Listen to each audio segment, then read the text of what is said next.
Have you been playing ukulele for a while and you've been looking for something a little bit harder than strumming chords to accompany songs for your singing? Well, you come to the right video. In this video, I'm going to show you how to play the first part to Jake Shimabukuro's Blue Roses Falling, coming up next.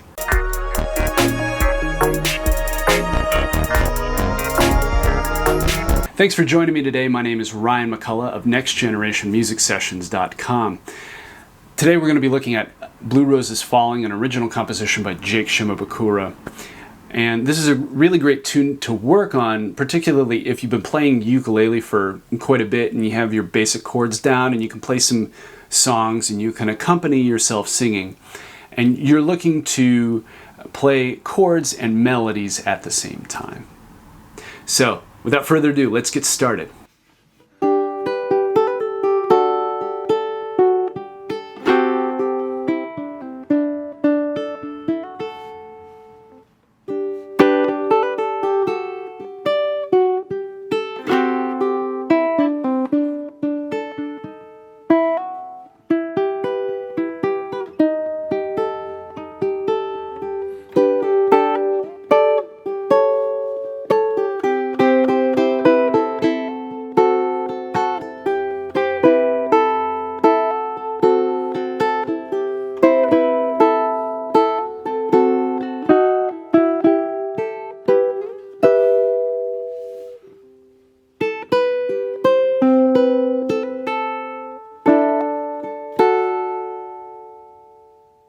This is the first phrase for Blue Roses Falling. I'm going to play these chords for the first and second phrase. So it starts with a G. And then you're going to play D sus4. And then we've got this lovely ambiguous chord here that includes a G, a C, an F sharp, and an A. So it's like an F sharp diminished with a G in it. Super fun. And then back to this D sus4. So here's how it goes. So one more time. And if you notice here, all I'm doing is just playing down, up on my G chord. So I played down on the strings, up right here on the A string, and then when I play the upstroke the second time, I'm going to do a hammer-on pull-off combination where I hammer on to the second fret of the A string, that is this B, and then I'm going to do a pull-off to the same note. So, and then I'm gonna,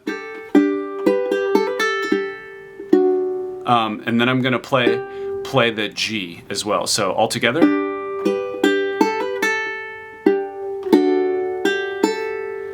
And then when I shift to the D sus4, I'm going to play an upstroke, a downstroke, and then hit the A.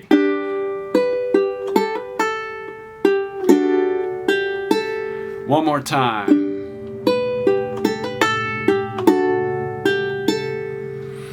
Next, what Jake does is he plays these quarter note triplet rhythms right here on the F sharp G A. So F sharp G A. So don't worry about the rhythm or counting it out so much as just being able to listen to it and copy it. And then from here, the intro, Jake uses a thumb upstroke. So that means you're going to be playing with your nail like so.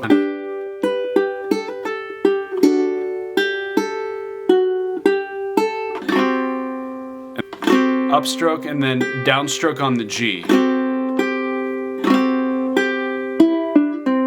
And then I'm going to play an upstroke on the E string and do a hammer on and play the D right here. So all together. Then I add this part. And that's the end of the first phrase. So the first phrase slowly should sound like this.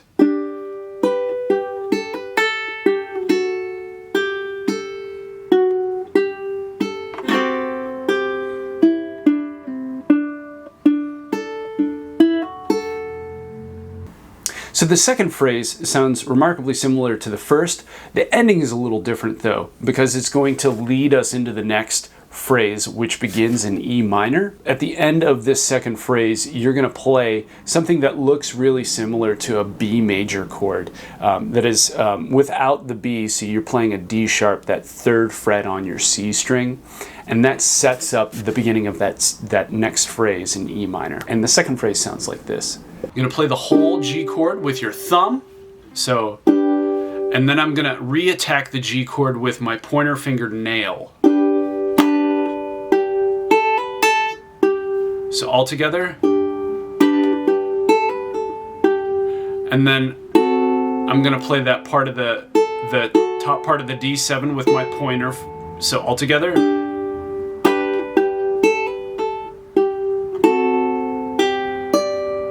Like that. And then same thing as before. So I'm playing, and then again the nail with the thumb.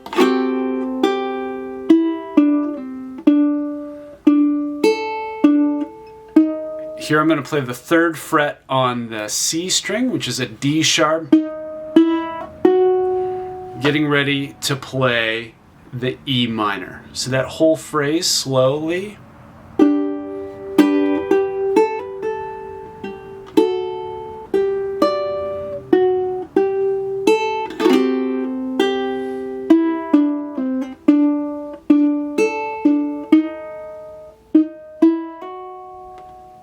This next phrase starts out on an E minor chord, and I do fingerstyle here.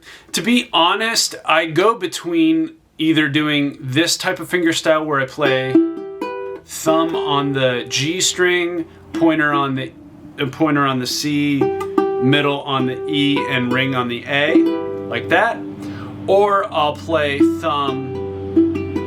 So play thumb for the first two strings. I do that interchangeably, and admittedly I should probably stick to one to make it less confusing for my students, but old habits die hard, I suppose. Here we go. So it starts out like this. So you're going to play,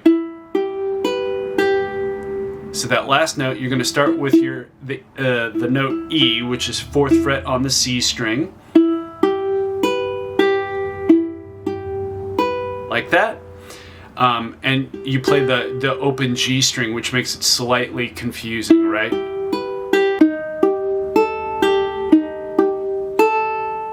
That part again, the fingerstyle.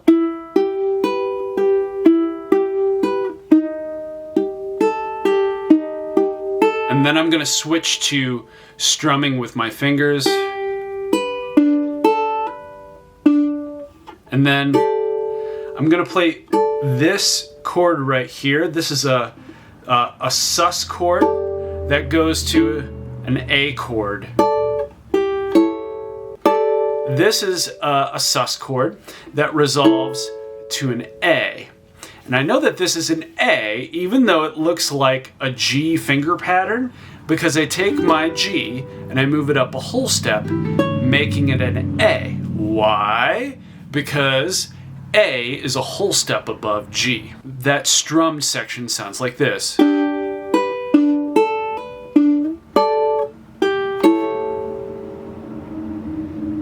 So that whole section one more time.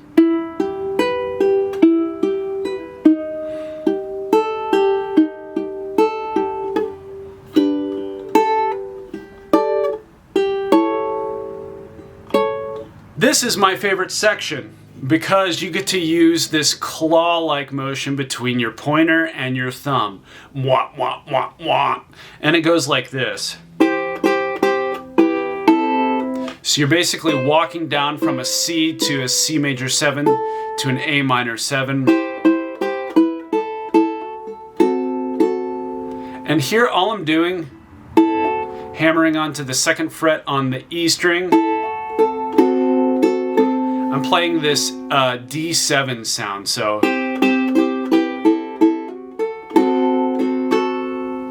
And then I just do it again with a variation.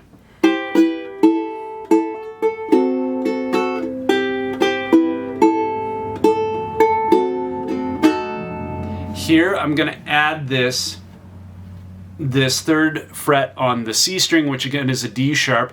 Makes it a D sharp diminished chord, which is going to go here to this E minor, or quasi E minor. So you're going to start by playing this, which is E and F sharp. So the two notes right next to each other on the keyboard, E and F sharp. So you go pointer, thumb, and then pointer, thumb, thumb, pointer, and then thumb, like that. So altogether that section sounds like this.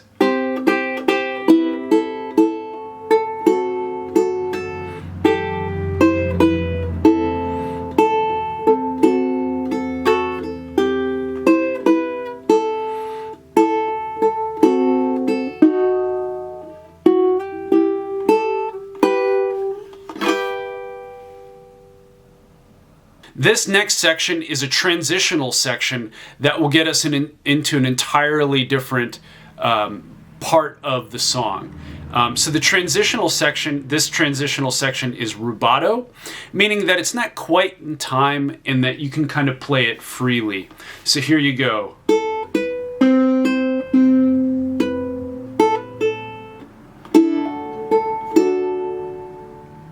And all I'm doing here is walking up to the C, and then, so I'm doing pointer as an upstroke, thumb, and then upstroke with my pointer. So pointer, and I do a hammer on here to the top note in the D, the F sharp, and then thumb, and then pointer. So like that. The rubato section together.